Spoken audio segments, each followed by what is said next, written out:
Welcome to the September 2007 City Focus. On this edition, revitalizing our historic downtown. Round Rock Skate Park opens. Games of Texas wrap-up. And third bond issuance projects. These stories and more on City Focus. Vision and long-term planning are vital to effectively manage a growing city like Round Rock.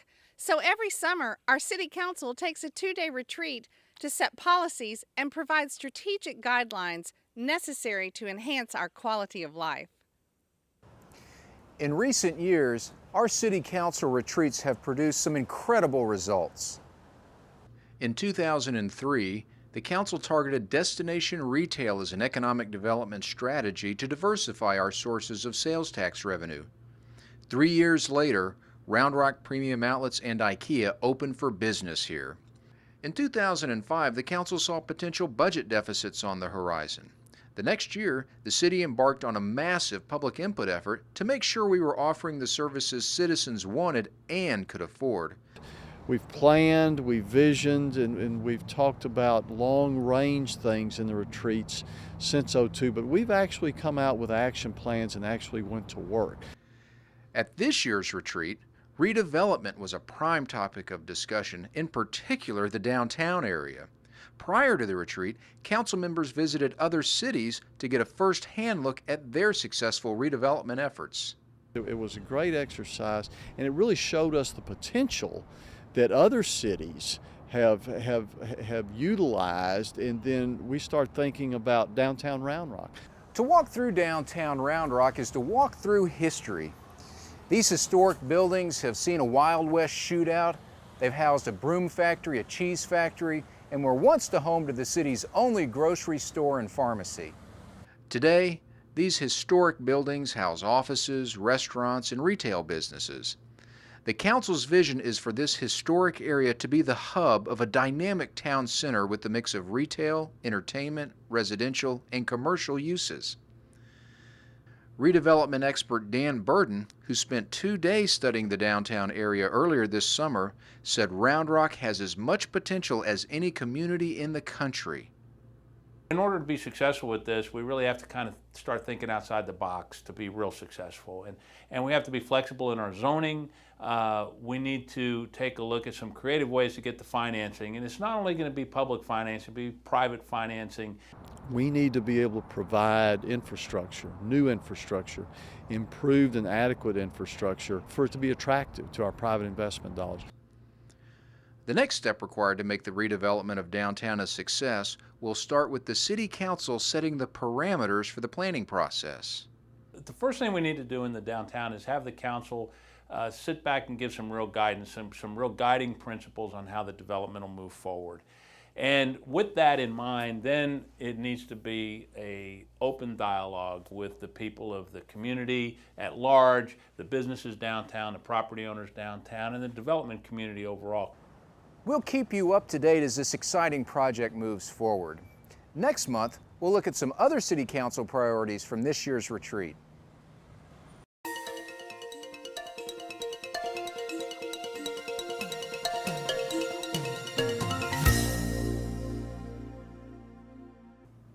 We strive to make communicating with the City of Round Rock an easy process. One feature of our website that facilitates communication is our online survey tool. To get to the survey page, surf to roundrocktexas.gov and select Online Survey from the What's New dropdown. Here you'll see a list of the surveys we're currently seeking input on and a short description of what each survey is about. We strive to have at least one survey up at any given time. If you'd like to take a survey, click on the survey name to be linked to a short form you can fill out. Fields marked with a star are required fields and must be completed to successfully submit the survey. Once you're satisfied with your answers, click Submit and they'll go into our system.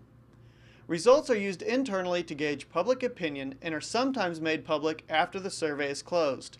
Surf to roundrocktexas.gov/survey and see if there are any topics you'd like to voice your opinion on today.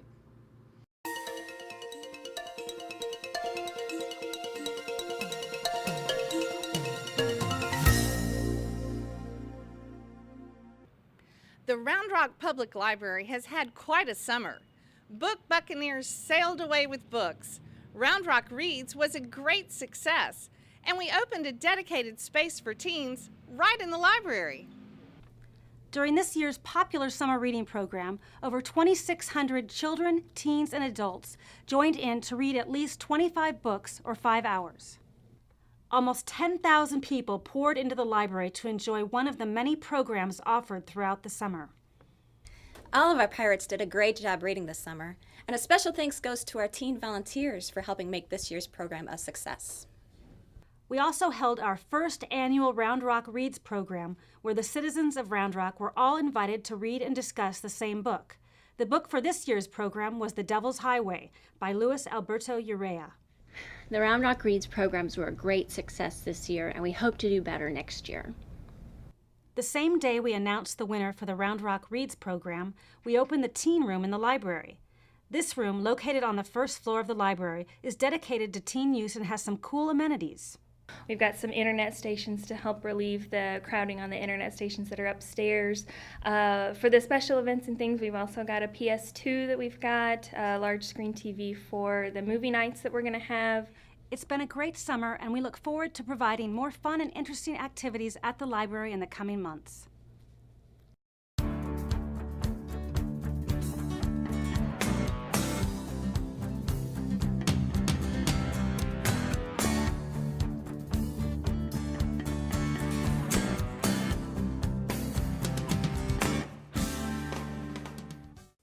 In 2001, Round Rock voters approved $89 million in bonds to address growing needs for public infrastructure and facilities. Shannon McIntyre has more information on some of the final projects that will be funded with these dollars.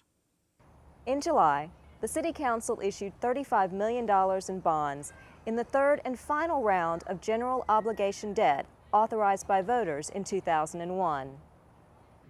This money will go a long way toward providing the infrastructure and facilities we need to keep ahead of our rapid growth. A new City Hall will be constructed near the municipal office complex that currently houses the Meconico Building and Baca Center. This nearly $12 million policy center should serve a greater purpose to the community than just housing city offices. The council has decided that instead of having a big city hall that had encompassed all of the functions of a city, planning and engineering and public works, the whole gamut, that the new city hall would be more of a policy center. It would be a place where the council would gather, where the citizens could gather. There'd be meeting rooms and spaces for open discussions, open dialogue, something architecturally significant. Another GEO bond-funded project will be the construction of an almost $7 million recreation center on the west side of town. We're hoping that we can start construction in sometime in '08 and have this project completed in sometime in '09. We think it's going to be a very important project for us here in the city because of the high demand that we have over at the Clay Madsen Rec Center. So we know that we've got to hurry up and get that second facility built and on the ground, and that's what we aim to do in the next few years.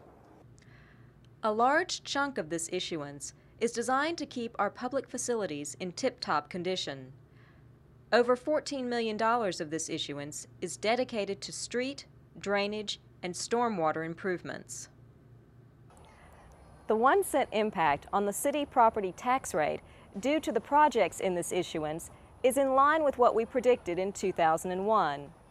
The bottom line is we are getting the facilities and infrastructure we want at the rate we expected.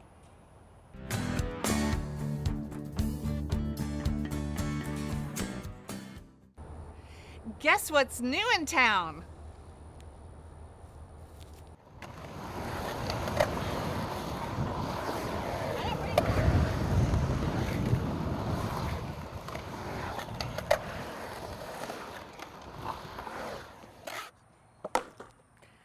After a lot of learning, hard work, and a comprehensive public input campaign, the City of Round Rock is pleased to announce that the Round Rock Skate Park is open and ready for action.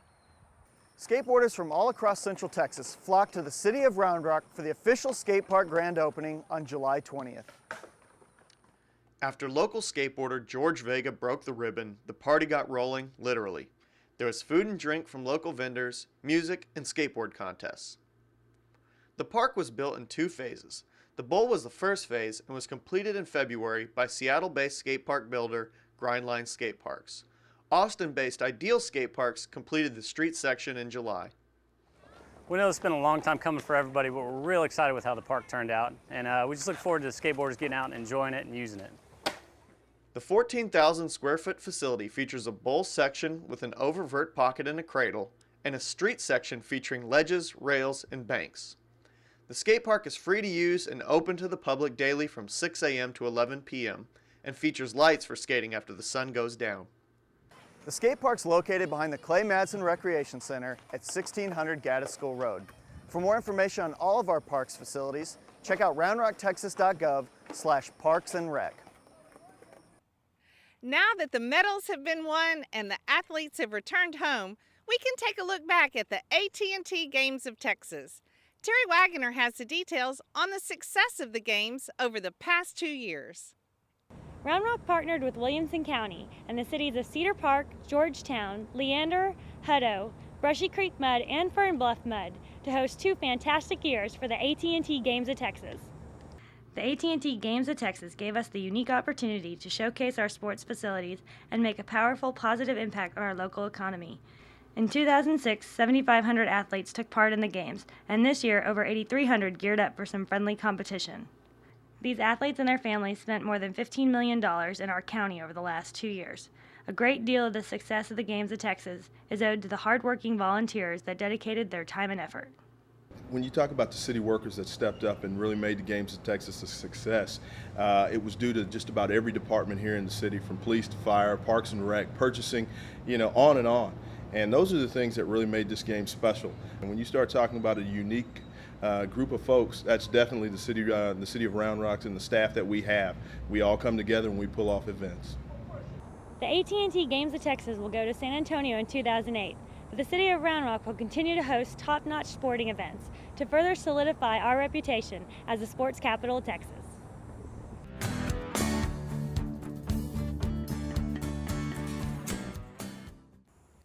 In an emergency situation, we all want the first person on the scene to be qualified and able to provide intermediate life support service. Charles Dittman has information on the credentialing of firefighters to fulfill this important role. Even though a firefighter is certified as a paramedic, they can't function at an advanced level unless they're covered by some form of malpractice insurance. In Round Rock, we function under Dr. Stephen Benold. Until this spring, Williamson County's medical director had only approved Round Rock firefighters who were certified as paramedics to operate at the MT basic level. The county had no program in place to allow firefighters to be credentialed at a higher level.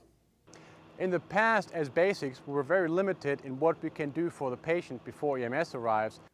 This limitation was especially significant since fire trucks almost always arrive at the scene minutes before the ambulance. During a medical call, time is critical, especially in cardiac arrest cases.